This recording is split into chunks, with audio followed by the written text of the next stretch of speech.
Okay. So good morning, everybody. So today we are holding Daf Lamed Aleph Amud Aleph 31a towards the bottom of the page, about 3 lines from the bottom of the page, where we start to discuss what Torah readings we read on the special days like Purim, right? So Purim, Vayave Amalek. On Purim, we read from Vayave Amalek, Berosh Chodashim, and on Rosh Chodesh, we read from Uvroshe Chodshechem, which is from Parshas Pinchas. That's what the Mishnah had stated.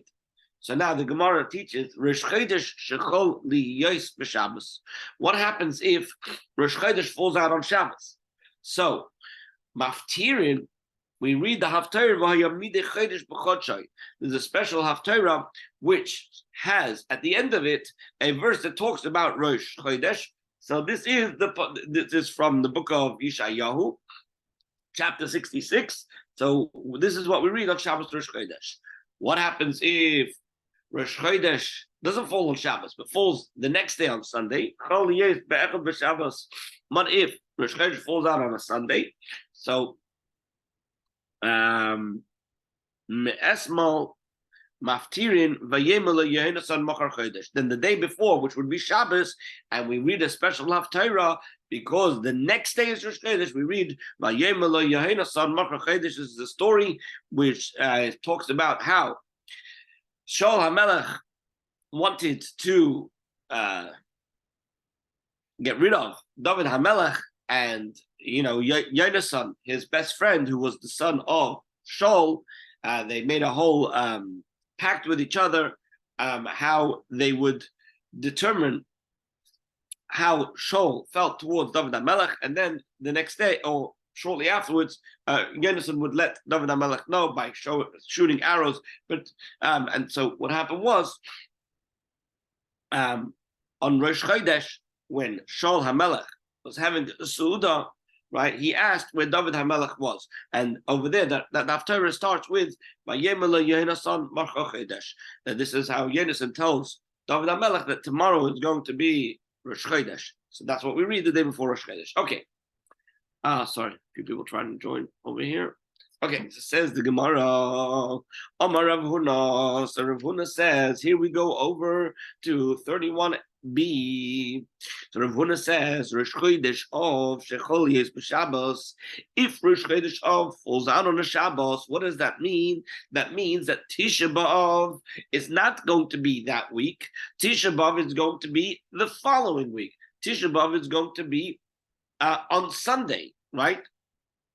So then, Maftirin, we read the Rosh Chodesh, we read the Haftarah of Chodshechem u'Moadechem, Sana Nafshi Hoysal Laila Torah, that your moons, meaning Rosh Chodesh, and your festivals, my soul hates them, they've become a bother to me. This is from the Haftarah of Chazon Yeshayahu, the first chapter of the book of Isaiah, which we read the Shabbos before Tisha B'Av. So here the Gemara is saying that if Rosh Chodesh of falls out on a Shabbos, then we read the Haftarah of Shabbos Chazon, the Shabbos which is before the Shabbos of that in the week of which Tisha B'Av falls out. In other words, the Shabbos the Shabbos before Tisha B'Av is going to be the following Shabbos. Shabbos prior, we read Shabbos Chazon. We read the Haftarah of Chazon. Now the truth is, we don't do that. And that's not what we do today, as we're going to see soon in the Gemara. So now the Gemara digresses to talk about the Haftarah itself.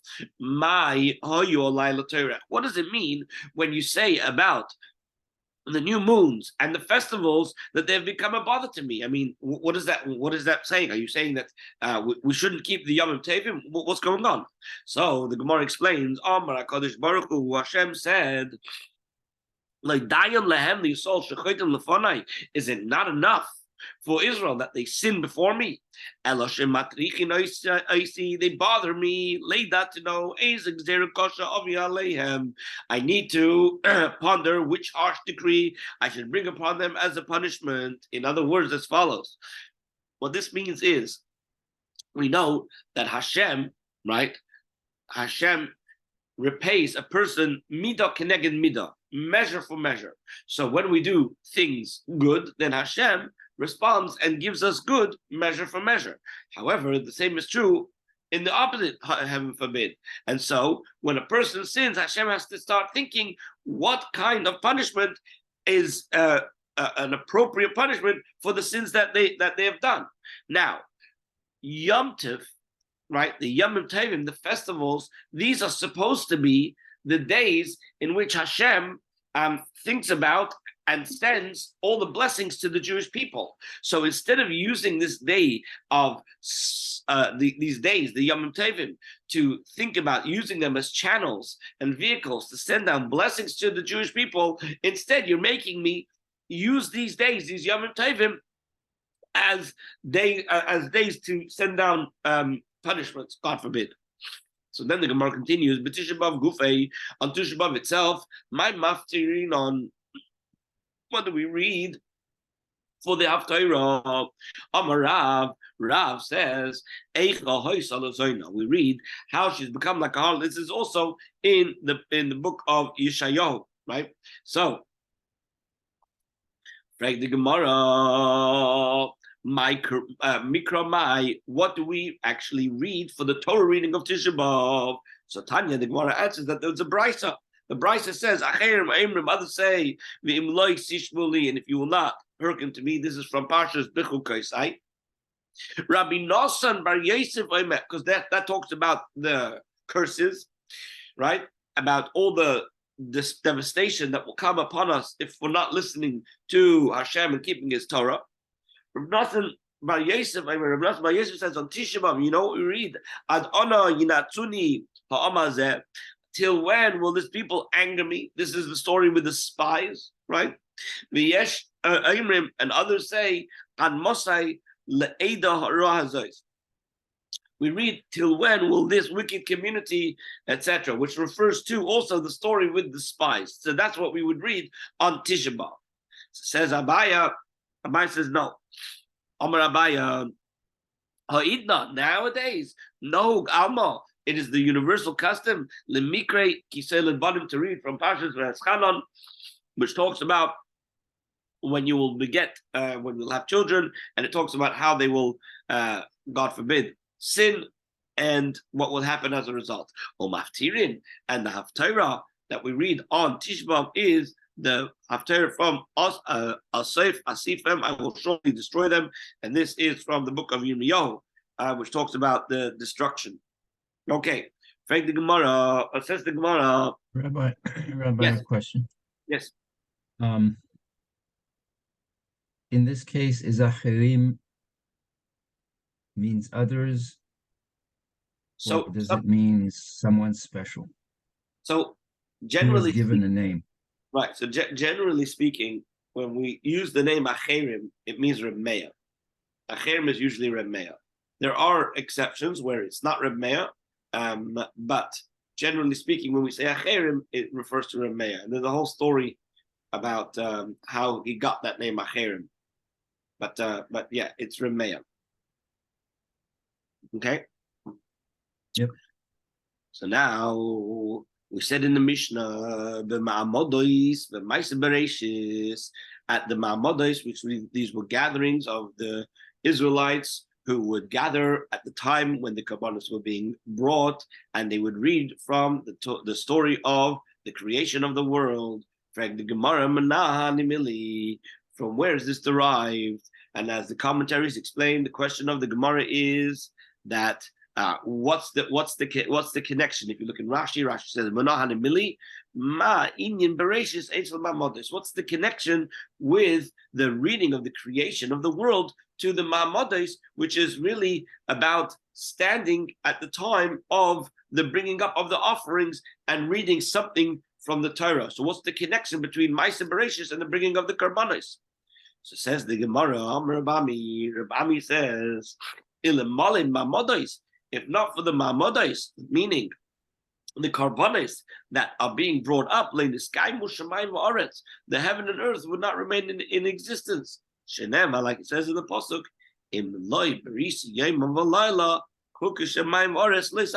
not for my covenant day and night, I would not have established the statutes of heaven and earth. So therefore, that's why they read the Maaseh Bereshis. They read the story of the creation of heaven and earth at the time when the Karbanos are bringing up, because there's a direct connection. If not for the Karbanos, there would never be heaven and earth. They wouldn't be able to continue. And as it is written, there's a story with Avraham Avinu at the time of the promise that Hashem gave him that he would inherit the land of Israel and his children afterwards. He said, God, my God, Bama Eda, how will I know? Well, what will I know? Kirashena, that I will inherit it. And what does it mean? How do I know? Bama Eda, it really means that in what merit will my children inherit it? In other words, what does it mean to inherit it? So the Gemara is going to spell this out. This is what happened. This is what Avram said to Hashem. Rebbeinu Shalom, Master of the universe. Perhaps, heaven forbid, the Jewish people will sin before you, and you're going to do to them as you did to the generation of the flood and the generation of the dispersion, where they tried to make a tower of Babel and Hashem dispersed them. So you're promising me that I'm going to give you the land of Israel to you and to your children afterwards. That's very nice, so long as they're doing everything that is right and correct. But what happens if they sin? Why or how do I know, or in what merit will you not destroy them or disperse them? Amalai lav. Hashem said to him, no, I'm not going to do to them what I did to the generation of the flood, or what I did to the generation of the dispersion. What's going to happen? So Avram said back to him, Rebbeinu Shalom, Master of the universe, whereby shall I know? Meaning, how are they going to have their sins forgiven? You're telling me that you're not going to disperse them and you're not going to destroy them. On what merit? On what basis? Amalai, Hashem said to Avram, bring me 3 calves. And the pasuk there goes on to say that he should bring a bunch of different animals as offerings. And as Rashi over there points out, that each one of these corresponds to the public offerings that the Jewish people would bring, which was Hashem's answer to Avram, saying it was on the merit of the daily sacrifices that the Jewish people would offer up, that Hashem would forgive their sins, and he would not destroy them or disperse them. So now, if that's the case, Hashem's given him a very good answer about why they will inherit the land, and they will not be destroyed and dispersed, so long as they are where? In Eretz Yisrael, in the Beis Hamikdash. But Avram continued to speak to Hashem, and he says, Rebbeinu Shalom, Master of the world, Master of the universe, Tinak Bisman Beis Hamikdash Kayim. What you've just said now is all fine and good, so long as the Beis Hamikdash is still standing, so long as it's in existence. However, what do we do when the Beis Hamikdash is not standing? What's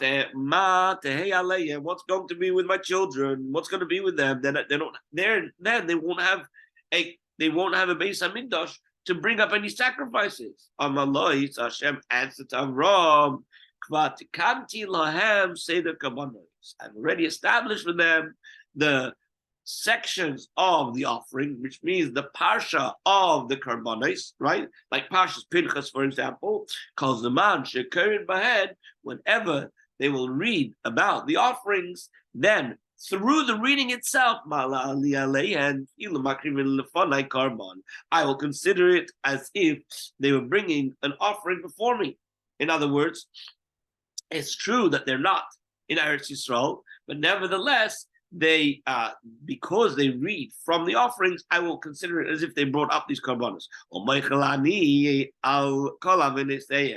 And I will forgive them all of their sins. So that's the end of that shtickle. Okay. The Mishnah says, right, we said in the Mishnah that betainis, brachos uklolis, that on a fast day, we read the portion of blessings and curses, although, as Tosfos points out already by the Mishnah, that we don't read the brachos and klolis of Parshas B'chukoisai.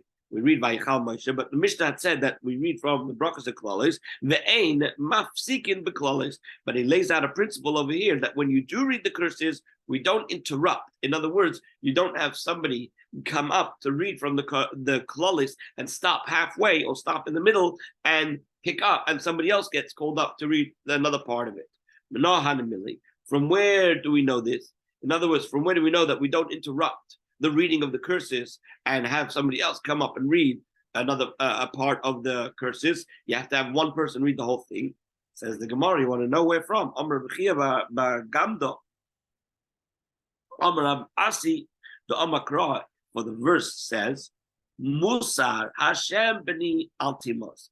The admonishment of Hashem, my son, do not disdain. What does that mean? That means if I were to stop reading the curses in the middle because it's too difficult to listen to, then we'd be going against the verse that says that we should not disdain the admonishment of Hashem. And so therefore, what we're saying over here is that when you start to read the curses, listen to the entire thing and don't disdain it by stopping in the middle.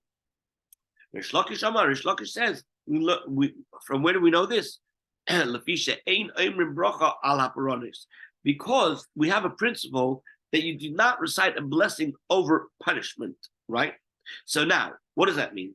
The way it works in Parshas B'chukoisai, for example, right? We don't start out Parshas B'chukoisai with the curses. We start out with blessings. It starts out in B'chukoisai Teilechu, if you will walk in my statutes, etc. And then it says, I will give your reins in their times. And it starts to talk about all the blessings. Blessed are you when you're going out, and blessed are you when you're coming in, all the blessings. Then it goes on to say, and if you don't listen, and then we start reading all the curses. Rabbi, we say Baruch Dayan Haemes. No, I understand that. But here, what we're saying is, when it comes to reading a portion in the Torah, we don't make a blessing over reading a portion in the Torah, which is only curses. Okay?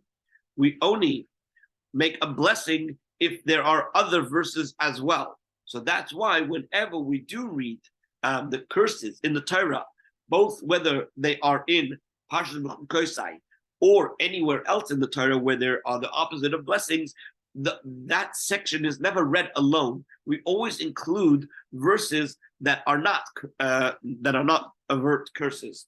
Okay, so that's what we're saying. Rabbi, Diana Emet is not. It's not in the Torah. Doesn't even fit.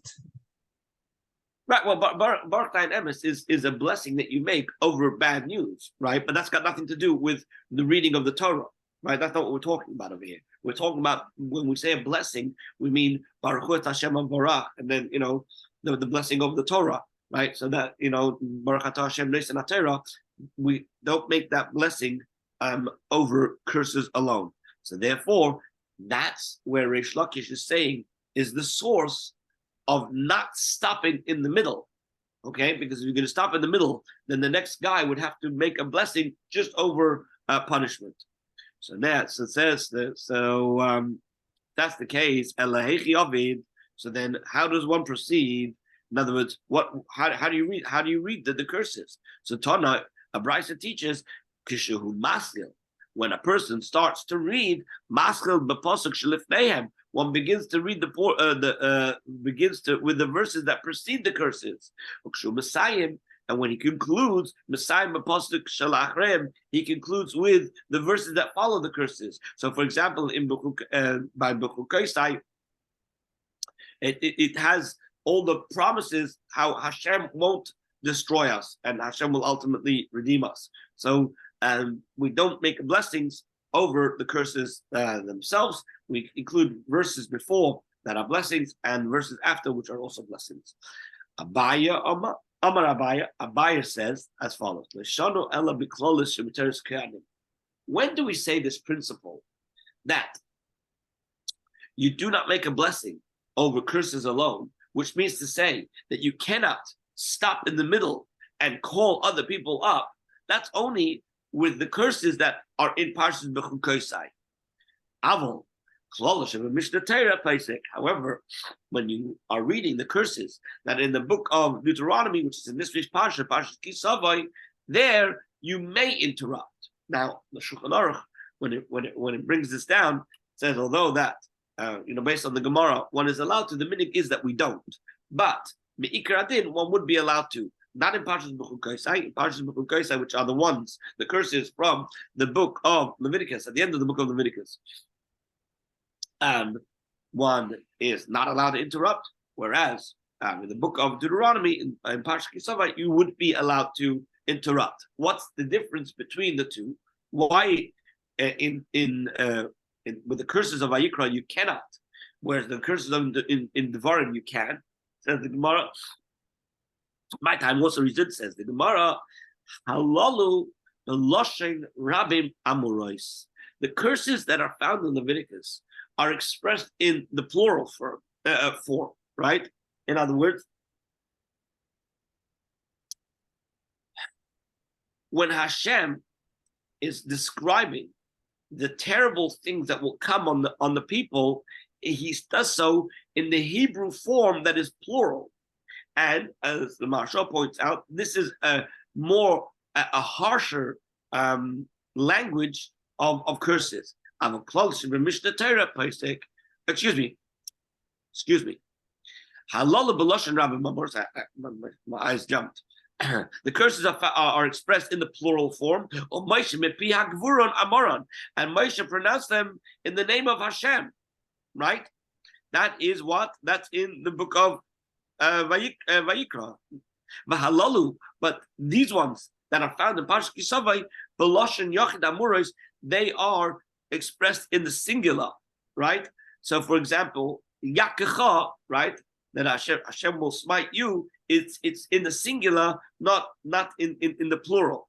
Or Moshe Mepi Atzmi Amaron, and Moshe he uttered them on his own, which means to say we know that the book of Deuteronomy, which is a repetition, that's why it's called Mishnah Torah, because it's a repetition, right? Moshe said it on his own accord. Of course, it was with Ruach HaKodesh, but it wasn't dictated to him by Hashem, right? And so, since it came from Moshe and it's said in the singular, not in the plural, so therefore that indicates to us that it is not as severe, it's not as harsh, and that's why, according to Abaya, one can stop in the middle of the curses and make a blessing, and then call somebody else up to read the next part. Now, Rabbi, why do you say that Hashem didn't? I thought all of the Chumash itself was from Hashem. No. When it comes to the first books of the first 4 books of the Torah, those Moshe Rabbeinu was he had the Torah dictated to him and he wrote them down, right? Whereas when it comes to Mishnah Torah, we're told that Mishnah Torah was Moshe himself repeated them on his own without being instructed by Hashem. What does that mean? Hashem didn't instruct him to write the fifth book. Rather, he did so on his own accord.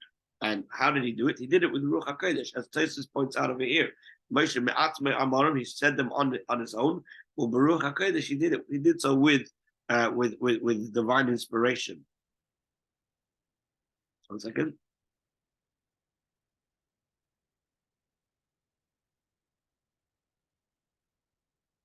Look at the Rashi. Moshe mepi Gvura. Okay, we'll do the Rashi inside for a minute. Okay, Moshe mepi Gvura Amoron, v'nase shliach, and he became an emissary lema to say Kach Omali HaKadosh Baruch Hu, this is what Hashem told me. Shaharei, Amurim Beloshan, they're said in with the language, V'nosati, and I will give V'afkadati, and I will remember. V'shalachti, and I will send. V'shalachti, and I sent. Who's it speaking about? Again, when it says V'nosati, so for example, we say this every day in V'hoya Im Shemaya, it says, V'nosati Esev B'sodcha Livimtecha, and I will give grass in your fields for your animals. So Moshe Rabbeinu is the one speaking, and he's saying, I will give. Obviously, he's not speaking on his own behalf because he has no power to do that. He has no power to give grass, but rather he's speaking on behalf of Hashem. So as Rashi says, Misha Yechelis Biyodei, the one who has the power in his hand, lasses to do. Mishnah Torah, however, in Mishnah Torah, it's written Yakecha, Hashem will smite you. Yidabek Hashem b'cha, Hashem will cause to attach to you. Moshe Amoron Me'elav, Moshe said them on his own. In Tavru Amitzveisav, Hu Yafkid Alechem, if you will transgress over his mitzvahs, meaning Hashem's mitzvahs, Hu Yafkid Alechem, he will exact it from you. He will punish you. If you understand the difference between the language that is used in other areas of Mishnah Torah and this and the curses, you'll see that when Moshe speaks about the blessings, v'nosati, I will give, he's literally speaking directly on behalf of Hashem, and that's why he could say, I will give, meaning Hashem is in a way speaking through him, right? He's giving over the words of Hashem, right? That Hashem had told him, I will give the grass in the fields. Whereas when he's speaking about the curses, he's saying Hashem will smite you, right? Hashem will cause to attach to you all the curses, which means to say, Moshe Rabbeinu was telling the Jewish people, if you transgress his mitzvahs, then he will cause all these curses to come upon you. But what that demonstrates to us is that it's Moshe Rabbeinu himself who was saying this, and he wasn't speaking at that moment on behalf of Hashem. Otherwise, he would have said, "And I will smite you, and I will cause to attach to you all these terrible things if you transgress my sins." So that's what the Gemara is saying. Rabbi, yes, that's why it says that the Shekhinah spoke from the throat from Moshe Rabbeinu. That's correct. That's correct. But in general,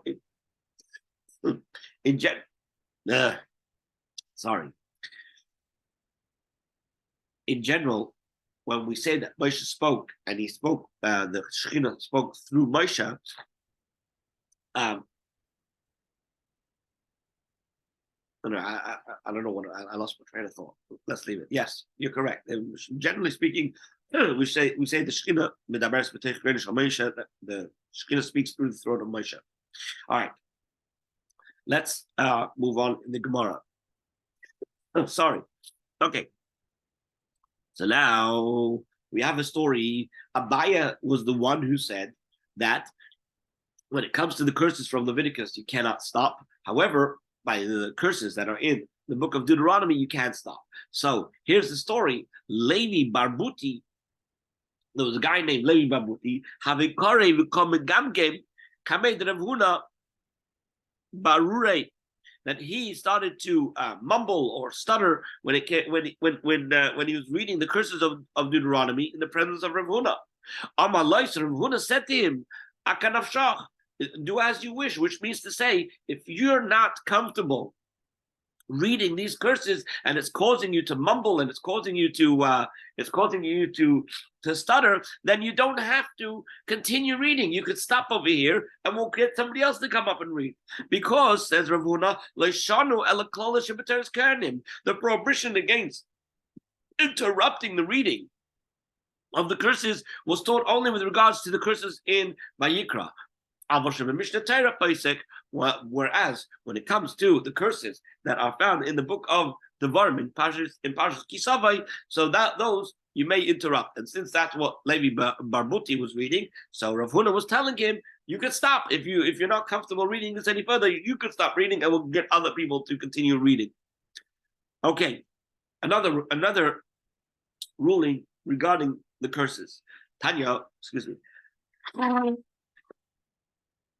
was taught in the Brisa. Rabbi Shimon ben Elazar Omer. Rabbi Shimon ben Elazar says, Ezra tiken lehem l'Yisrael. Ezra decreed for the Jewish people. In other words, he instituted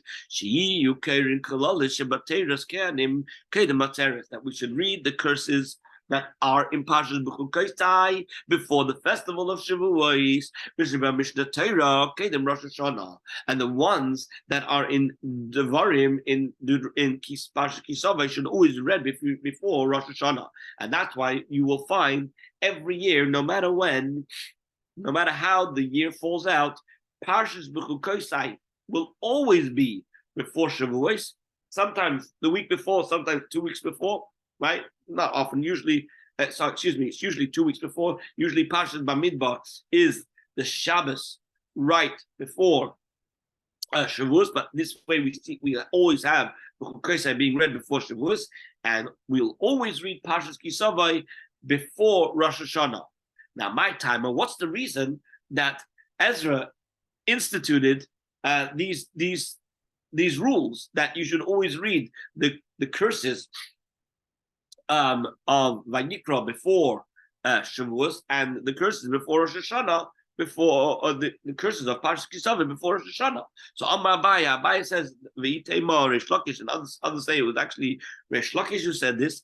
He says Kidei shetichla hashana v'kilul leseha, so that the year may end along with all of its curses. In other words, that we want to be able to read all the curses and get it in before the end of the year, so that we could say that, you know what, the year's coming to an end, and let all the curses come to an end as well, right? We've read them already, and made the new year be a sweet new year. Says the Gemara, 1 second. This all works well with the curses that are in the book of Deuteronomy. Why? Because there it makes sense, it's appropriate to say that the year may end along with all its curses. But with regards to the curses that are in Leviticus, is Shavuos the beginning of a new year? And for the Gemara says, yes. Atzeres Nami Rosh Hashanah here. Atzeres is also the beginning of the year. Titnan, as we learned in a Mishnah, Ubatzeres Al Peres HaIlan, that on Shavuos we are judged concerning the fruits of the tree. Since it's a day of judgment, so the festival is considered to be the beginning of a year. And so therefore to say that the year end and all its curses end is appropriate for reading the curses of Vayikra before Shavuos. Now, since we mentioned Rav Shimon ben Elazar, everybody good? Everybody still with me? I have a question, Rabbi. Yes. In Gemara Rosh Hashanah, there's no mention made of this, the Shavuos being a new year for anything. Well, we just quoted from Rosh Hashanah. This is Rosh Hashanah Daf Tes Zayin, right? It's actually a Mishnah over there. It explicitly says that there are different times in the year when we are judged, right? And one of the times that we are judged for the fruits of the tree, right? This is on Shavuos. So it does say so. It says so explicitly in the Mishnah over there. Okay. So now, so it says, once we mentioned a statement of Rabbi Shimon ben Elazar, so the Gemara continues. Tanya was told in the Brisa, Rabbi Shimon ben Elazar said, Im Yomru l'chaz Canaan, if the elders will say to you, Sasar, demolish, Viladim b'nei, and the young people, right, they advise you to build, Sasar v'al tivneh, you should destroy and you should not build. In other words, you should demolish and not build. Mipnei The reason is because Shestiras the Canaan Binyan, the demolishing of old men is really building, meaning it's beneficial. Or Binyan Na'arim Stira, and the building of the youth is really demolishing, meaning it's detrimental. Similar dava. And what is the sign to remember this idea? Rechavam ben Shleima. This is what happened, the story of what took place with Rechavam, the son of Shleima. What happened over there? Shleima HaMelech had taxed the people a lot, and some of his decrees were very harsh. And so when his son Rechavam took over, Rechavam wasn't sure what to do. At this time, the kingdom had not yet been split. Everybody was, both the northern tribes and the southern tribes, they were all under Shleima HaMelech, right? So now, Rechavam wanted to know what he should do. Should he relax some of the taxes and some of the decrees, or should he make it harsher? So he went to the older advisors and asked them what should they do, what should he do, and they advised him what you should do is you should relax some of the decrees, and this way, if you relax all the decrees of your father, then what's going to happen is the northern tribes, they'll remain servants to you all your days. They'll stay dedicated to you. He went and asked his young friends, and the young friend says, "Are you crazy?" They told him, "You got to go out and you got to make decrees even harsher than your father to show that no one can mess with you, right? You've got to show strength, not weakness." And instead of listening to the advisors of his father, the elders, he listened to the young people, and what happened was ultimately is Yeravam ben Nevat went off and they split the kingdom. They split the kingdom, and instead of having the whole kingdom under Rechavam, it was split in two. Here we see that when the older people tell you to demolish, meaning in the context to relax the decrees, although it sounds like it's destroying, it's not actually destroying, it's not demolishing, it's building. And when the young guy said that he should build, meaning put more taxes and more laws, right? That ultimately was his downfall. That was actually the demolishing. So that's what the Gemara brings here in the name of Reb Shimon ben Elazar as a continuation, because we quoted Reb Shimon ben Elazar, so we make another statement of Reb Shimon ben Elazar. Okay. Question, Rabbi. Yeah. Why, since he received two different eitzot, yeah, why didn't he go to the Kohen Gadol and ask Hashem what should be done? That's a good question. Maybe he should have. Maybe it was a sign of arrogance not to. Maybe that was the problem. I'm not sure. I haven't learned anything explicitly to say why he didn't ask for the Urim v'Tumim. Maybe the question itself didn't warrant asking the Urim v'Tumim. The Urim v'Tumim were usually reserved for things that were of a more serious consequence, like things of whether they should go out to war or not. I'm not sure whether he should make harsher decrees or not would have been appropriate. Maybe it would have. I'm not sure. I don't know. But it's an interesting question. It's an interesting question. Why didn't? Well, the reason why I ask is because it affected the entire nation. Yeah. So I mean, just like going to war also affects the entire nation. That's a fair point. I can look into it a little bit more, see if I can find anything on that. That's an interesting question. Why he didn't? He should have. Okay. Tana Rabbanan. The rabbis taught in a brisa. Makim shemafsikin b'Shabbos b'Shachris, the place where we leave off in the morning of Shabbos, right? Which means you finish reading at the end of the parsha. Shom Kerem Mincha. That's the place where we begin to read from Mincha, which means the next portion. Then the brisa continues. Mincha, the place where you leave off from Mincha. Shom Kerem B'Sheni. That's where you continue to read on Monday. B'Sheni, where the place that you leave off on Monday. Shom Kerem B'Chamishi. That's the place where we begin to read on Thursday. B'Chamishi, the place where you finish off reading on Thursday. Shomkerin la Shabbos haba. That's the place where you begin to read at the morning service of the following Shabbos. Divrei Rabbi Meir. These are the words of Rabbi Meir. Rabbi Yehuda Eimer. Rabbi Yehuda disagrees. Right? Mokim shemafstikim Shabbos shachris. The place where you leave off on the morning of Shabbos.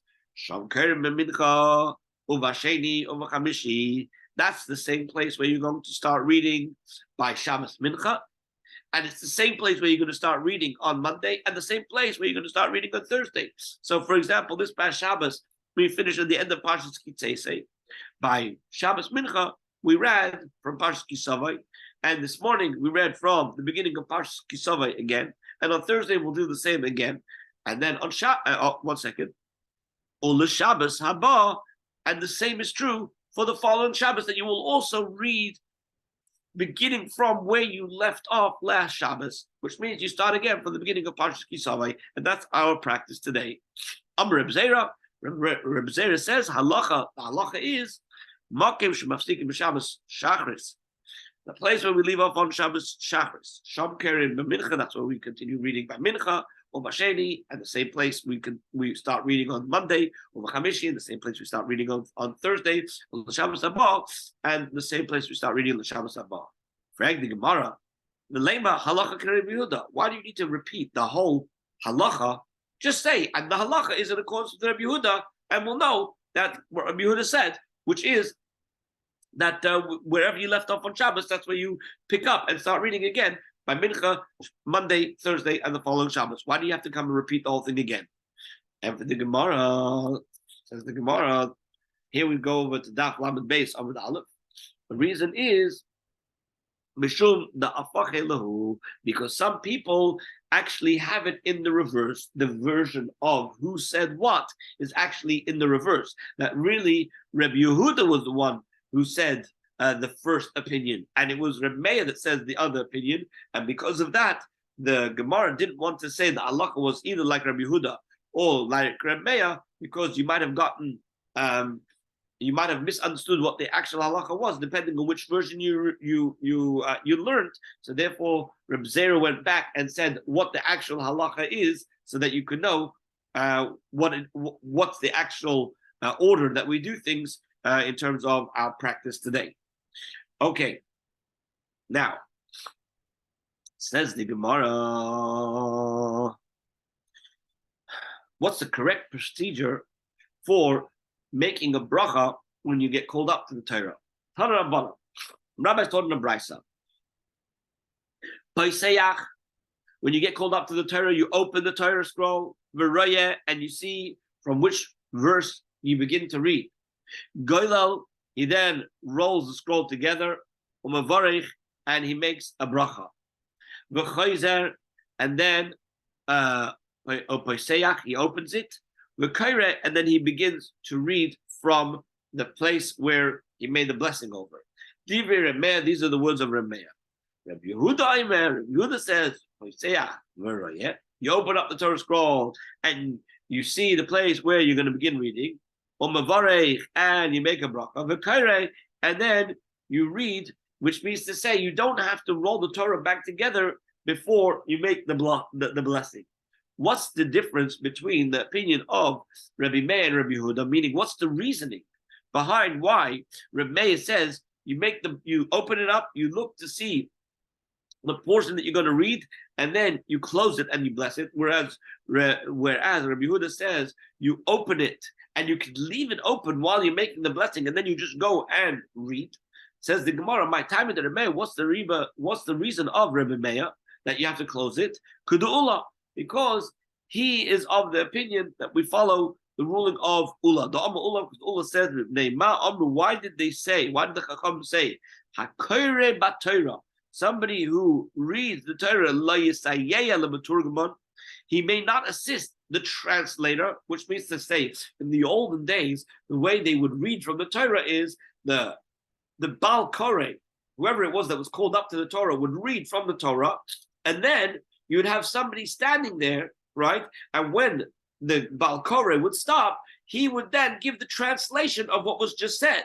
So we're saying the guy who just read from the Torah shouldn't assist the translator in translating. Why not? Because we don't want people to say, the Baal Kaira is reading the translation which is actually written in the Torah, right? The Torah doesn't have the translation, doesn't have the Aramaic translation in it. The Torah just has the Hebrew, right? So that's why the Baal Koreh, the guy who's reading from the Torah, cannot help the translator. Hachanami, here too, with the reason why Rabbi Meir says you should close the Sefer Torah before you make the blessing is so that people should not say that the blessings of the Torah are written in the Torah scroll itself. That's why we close it. So now, if that's the case, so why does Rabbi Yehuda say you don't have to? Rabbi Yehuda, what is Rabbi Yehuda's explanation why you can leave it open and make the blessing? So the Gemara answers, Targum ikelemite. When it comes to the translation, people could make the mistake and think that the Targum is actually in the Torah. However, barachos lekelemite. But regarding to the blessing, there's no room for people to make the mistake to think that the blessings are actually in the Torah. And so therefore, what you'll find is that anyway, yes. So therefore, because people aren't going to make the mistake, Rabbi Yehuda was of the opinion that you can make a blessing with the Torah open. Amr Rav Zera, Amr Rav Masna, Rav Zera said in the name of Rav Masna, halacha. The halacha is Paiseyach v'royeh or Mavarich v'karei, that one opens the scroll and he sees and he recites the blessing without closing it and he reads. Right? So now, so just last point over here. Why can't Rabbi Zera just say that the halacha is like Rabbi Yehuda? And for the Gemara, the ifchi lahu, because some people have the names reversed, and so therefore they want to. So Rabbi Zera wanted them to know what the actual halacha is, which is that you open it, you look to see what you're going to read, and then you make a blessing, and then you can go on and read without having to close it. Now, in terms of the common practice, some people do it by closing the Sefer Torah and making the blessing, and others do it specifically with the Torah open because of this Gemara over here. So now,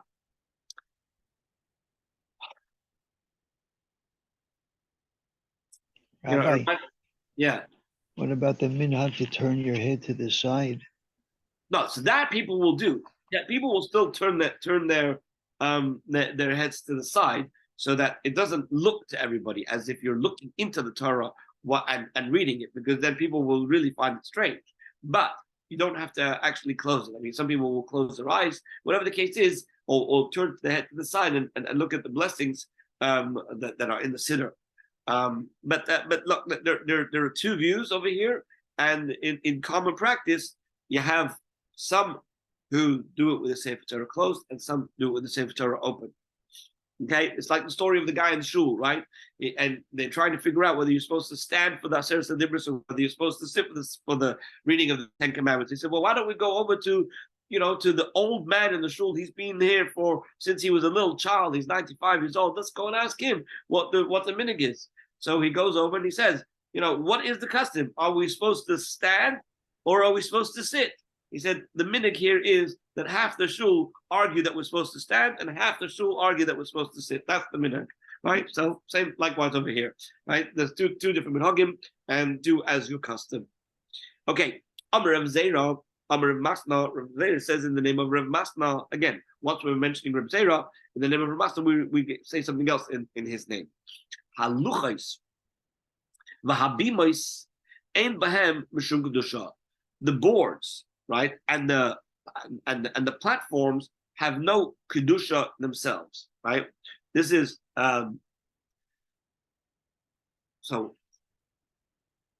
What these actual boards are is not so clear. Some say the boards were used to cover the sacred books, which were written like our books. And whatever the case is, it seems that although these things were used for things that are holy, they themselves do not attain the same level of sanctity. So now, Rabbi Shvatia says, in the name of Rabbi Yechanan, Hagelo Sefer Torah, one who rolls together a Torah scroll, Sarach Sheyamidenu al Hatfar. You should try to position it on the seam. We know that the Torah scroll, they have these columns that are stitched together. So you want to roll it to the stitch, to the seam over there, right? Yeah. And one of the reasons is because you don't want it to rip. You don't want it to rip. And if you're going to lift it up elsewhere, it might rip, because the place where you have a seam, the top over there has a little bit of leeway. So even if something stretches, it's not going to rip the actual parchment. All right. And worst case scenarios, a stitch might come undone, but you could always stitch it up together. Once you rip the cloth itself, the parchment itself, that you can't fix. If it splits down in the middle of the column, that's it. You're finished. Okay. Another statement by Reb Shvatia about the rolling of the Torah. Reb Shvatia, Rabbi Yechanan, Hagoy Lil Sefer Torah, one who rolls the Torah scroll in order to get to a certain column. He should roll it from the outer roll, but not from the inner roll.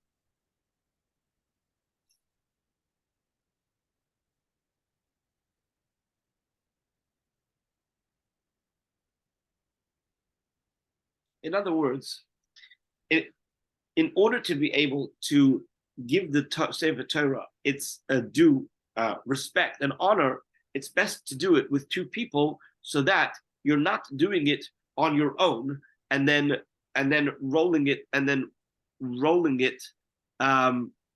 towards yourself. And when he tightens the scroll, when he tightens it, he should tighten it from the inner roll and not from the outer roll.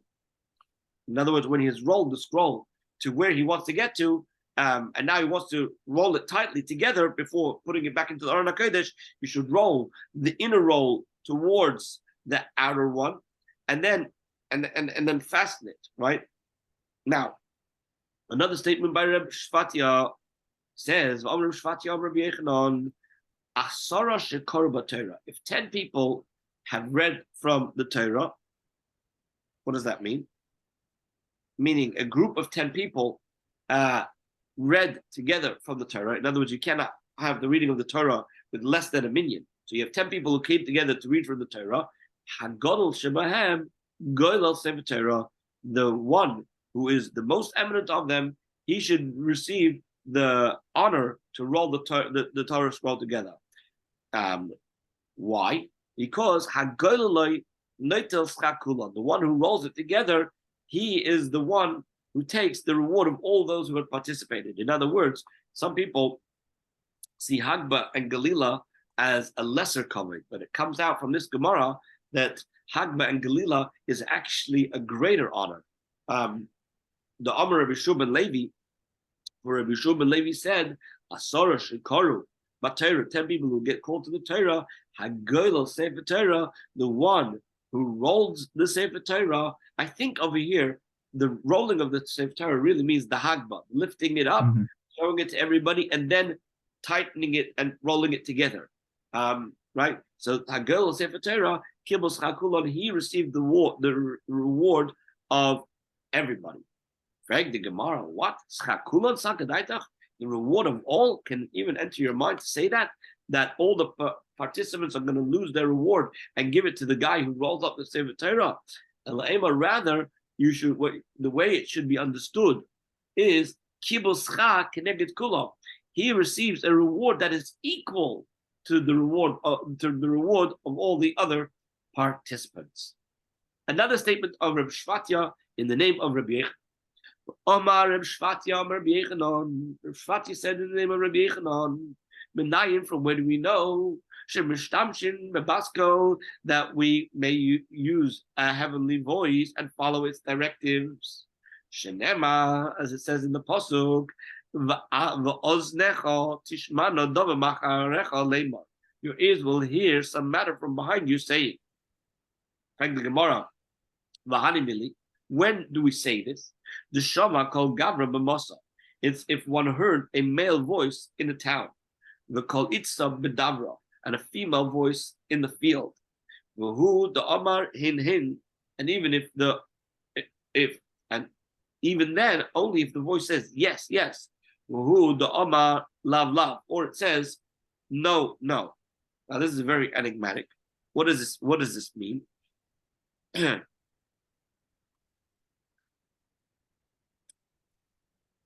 Rashi explains that in beliboy lahaskel dava, if he has in his heart to start something, v'shama kol, and he hears a sound, he hears a voice, oy hin, either saying yes, oy lav, or saying no, he can follow it, and there's no concern about superstition, right? Following superstitious things by following this baskol. Clearly, this is not referring to whether to paskin a halacha one way or another, because we already have a famous Gemara in Baba Metzia, which tells us a whole story about how one of the great Amoraim, one of the great Tanoim, if I'm not mistaken, the great Tanoim issued a ruling, and his Chaverim didn't agree with it, and he called that a Baskal should come out and say that he's correct. And even though the Baskal came out and said that he's correct, nevertheless, the Chacham didn't follow it. So obviously, that's not what we're speaking about over here. Over here, what we're speaking about is a person can follow a Baskal if he has in his heart to start something and he's not sure, and he hears a voice saying yes, then he can follow it, or no, he can choose not to. And it's not we're not concerned about superstition. You be Yeshua? Huh? Be Yeshua and Rabban Shimon ben That's right. Was it? No, it was Rebbe Elazar and Rebbe Yeshua. Okay. And Rebbe Eliezer and Rebbe Yeshua. Or Rebbe Elazar. Anyway, well, Rebbe Shvatia says in the name of Rebbe Yechon, whoever reads the Torah without a pleasant tone, or recites Mishnah without a song, which means without a tune, about him the Torah says, so too I gave them decrees which are not good. Right? This is from the book of Yecheskel.